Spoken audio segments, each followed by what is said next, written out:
वही जन्म हुआ है हमारा। क्यों दुखी हैं जी, क्यों दुखी हैं आप? क्या हुआ, यहाँ क्यों आए हैं? हमको निकाल दिए हैं, किन्होंने निकाला? जायदाद सब छीन के निकाल दिए। किन्होंने? हाँ, हमारी लड़की सुप्रीम कोर्ट की वकील है। अच्छा। हाँ, आपकी दामाद सुप्रीम कोर्ट का वकील है, सब बड़े बड़े आदमी अच्छा, हमको निकाल दिए। आपकी संपत्ति कितनी थी? कम से कम इस समय 80 আমরা এমন करोड़। একটা জায়গায় বাস করছি, সেখানে শিক্ষা দীক্ষা, social status, bank balance, so-called একটা পরিচিতি, প্রভাবশালী হয় মানুষজন যে এরকম কাজ করতে পারে সেটা ধারণার বাইরে। বিষয়টা আমি শ্রীনাথ খান্ডেলওয়ালকে নিয়ে বলছি, যিনি একজন প্রথিতযশা সাহিত্যিক ছিলেন। হ্যাঁ, উনি আর নেই। ৮০ বছর বয়সে একটি বৃদ্ধ মানুষ, ৮০ কোটি টাকা সম্পত্তি হয়েও তার শেষ জীবনটা এমন দুর্বিষহ কেটেছে যেটা জাস্ট ভাবা যায় না। ভিডিওটা দেখুন, তাহলে আপনারা বুঝতে পারবেন। वाले गूगल पर लिखा हुआ है। आपको पद्मश्री कौन सा सरकार दे रहा था? हैं? पद्मश्री कब मिल रहा था? यही यही यही आपके मोदी मोदी जी पद्मश्री दे रहे थे, लेकिन आप नहीं लिए हैं। हम नहीं दिए। क्यों? हमने कहा, हमारे गुरु ने कहा था कि अब लेने कहीं नहीं जाना है, घर पर आके दो, तो घर पर मिलेगी तो आएंगे, मैं कहीं आऊंगा नहीं। মানে আমি ভিডিওটা করতে বাধ্য হলাম। আমি জানি না, সোশ্যাল মিডিয়াতে তো ওই শ্যামসুন্দরী মাকে নিয়ে বা অনেক কিছু জিনিসপত্র ভাইরাল হয়, বাট এই ব্যাপারটা কজন জানেন আমি জানি না, যে এই শ্রীনাথ খান্ডেলওয়াল, যিনি একজন ক্লাস 10 ফেল হয়েও 15 বছর বয়সে যখন সাহিত্য লেখা শুরু করেন, 400-র ওপর বই লিখেছে, 400-র ওপর উপন্যাস লেখা, এবং তার জীবনের শেষ দিন পর্যন্ত তিনি বই লিখে গেছেন। নরসিংহপুরামে তিনি অনুবাদ করছিলেন। ভাবুন অবস্থাটা। যে মানুষটা ৮০ কোটি টাকা সম্পত্তি, তাকে তার ছেলে, তার মেয়ে বাড়ি থেকে বের করে দিল এবং শেষ জীবনটা সে বৃদ্ধাশ্রমে কাটালো। তারপর চাঁদা তুলে তার শেষকৃত্য করা হয়েছে। তখনও তার ছেলে মেয়ে কেউ দেখতে আসেনি, শেষ দেখা দেখতে আসেনি বলে সময় নেই। তার তো যথেষ্ট সম্পত্তি রয়েছে, যথেষ্ট প্রভাব ছিল, পরিচিত মুখ। তো আমি আসি এবার শ্রীনাথ খান্ডেলওয়ালকে নিয়ে। মানে ভিডিওটা করতে আমি বাধ্য হলাম এই কারণে যে, কে এই শ্রীনাথ খান্ডেলওয়াল? শ্রীনাথ খান্ডেলওয়াল হচ্ছেন একজন বেনারসের নামকরা সাহিত্যিক, যিনি 400-র ওপর বই লিখেছেন। মূলত বাংলা আর হিন্দিতে প্রচুর বই লিখেছেন, যার মধ্যে প্রচুর পুরাণ লিখেছেন। অ্যাকচুয়ালি পুরাণগুলোর তিনি অনুবাদ করতেন। শেষ ছিল নরসিংহপুরম, সেটাও তিনি লিখছিলেন। তো 2023 সালে ভারত সরকার তাকে পদ্মশ্রী পুরস্কার দিয়েছিল, কিন্তু তার যে গুরু, তার থেকে তিনি এটি শিখেছিলেন যে কোনো পুরস্কার পেতে হলে তিনি আনতে যাবেন না, তাকে বাড়িতে দিয়ে গেলে তিনি গ্রহণ করবেন। তাই পদ্মশ্রী যদি দিতেই হয়, বাড়িতে এসে দিয়ে যাক। সেই মানুষটাকে তার ছেলে এবং তার মেয়ে বের করে দিয়েছেন। তার ছেলে একজন নামকরা বিজনেসম্যান বেনারসের, আর তার মেয়ে হচ্ছে সুপ্রিম কোর্টের অ্যাডভোকেট। তার হাজবেন্ডও সুপ্রিম কোর্টের অ্যাডভোকেট।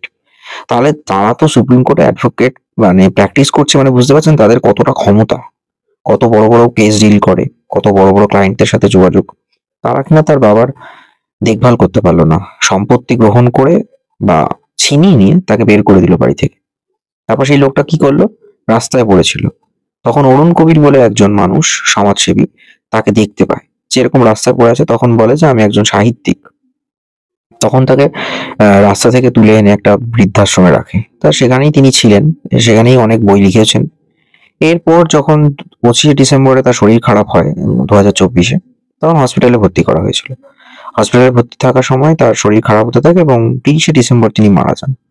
তারপর কি হবে না, তার শেষকৃত্যের সময় বাবা মা মানে তার ছেলের সঙ্গে মেয়ের সঙ্গে যোগাযোগ করা হয়। তখন ছেলে মেয়ে বলে যে তারা এতটাই ব্যস্ত যে দেখা করতে যেতে পারবে না বা শেষকৃত্যে অংশ নিতে পারবে না। তখন চাঁদা তুলে তার শেষকৃত্য করা হয়েছে। সেই কাজটি ওই অরুণ কবিরই করেছে। তাহলে অবস্থাটা ভাবুন, যে মানুষটা তার ছেলে মেয়েকে বড় করলো, এক ছেলে মারা গেছে আর এক ছেলে ব্যবসা করছে এবং তার মেয়ে এত নাম করা একজন উকিল, তাকে তো তারা মানে সেই মানুষটাই বড় করিয়েছে, বড় পড়াশোনা করিয়েছে, একটা জায়গায় এস্টাবলিশ করিয়েছে। তারপর তার সম্পত্তি ছিনিয়ে নিয়েছে এবং তাকে রাস্তায় বের করে দিয়েছে। এটা হচ্ছে আমাদের বর্তমান অবস্থা। মানে কাকে আমরা দেখছি? মানে এই সব মানুষগুলো যদি এই কাজ করে, তাহলে বাকিদের কি বিচার হবে? বাকিরা কি করছে? মানে বাবা মা, তারা তো একটা কষ্ট করে তার ছেলে মেয়েদের বড় করছে। নিজে একটা অত বড় পর্যায়ে সাহিত্য রচনা করে গেছেন, সাহিত্যিক ছিলেন, পদ্মশ্রী পেয়েছেন, তারপরও তার শেষ জীবনটা এরকম হবে ভাবা যায়নি।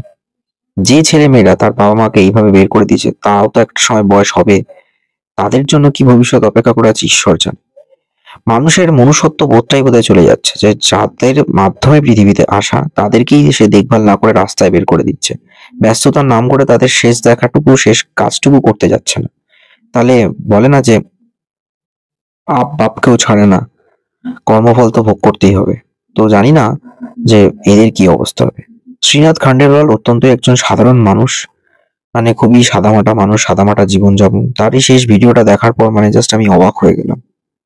পারলে দেখবেন আপনারা সবাই, তাহলে বুঝতে পারবেন যে এই মানুষটা কি ছিল আর কোথা থেকে তার আজকে কি অবস্থা আছে। 80 কোটি টাকার মালিক, 80 কোটি টাকার সম্পত্তি, মানে বুঝতে পারছেন এই বাজারে দাঁড়িয়ে থেকে যে নট এ জোক, ইনি কোনো বিজনেসম্যান নন যে বড় মাল্টি বিলিনিয়ার হবেন বা কিছু। তিনি সাহিত্য রচনা করেছেন, সেখান থেকে রয়্যালটি আসছে, সেই টাকা থেকে আবার বই লিখেছেন। এইভাবে করতে করতে করতে করতে সাধনা করতে করতে আজকে ওই জায়গায় গেছিলেন। পৈতৃক সম্পত্তিও পেয়েছিলেন, সব মিলেমিশে 80 কোটি টাকার সম্পত্তি ছিল। সেই সম্পত্তি তার ছেলে মেয়ে দখল করে নিল, নিয়ে বাবাকে বের করে দিল। তার বাবার শেষ জীবনটা এইভাবে বৃদ্ধাশ্রমে কাটলো এবং শেষকৃত্যটা চাঁদা তুলে করতে হয়েছে। এর থেকে খারাপ কিছু আর হতে পারে না।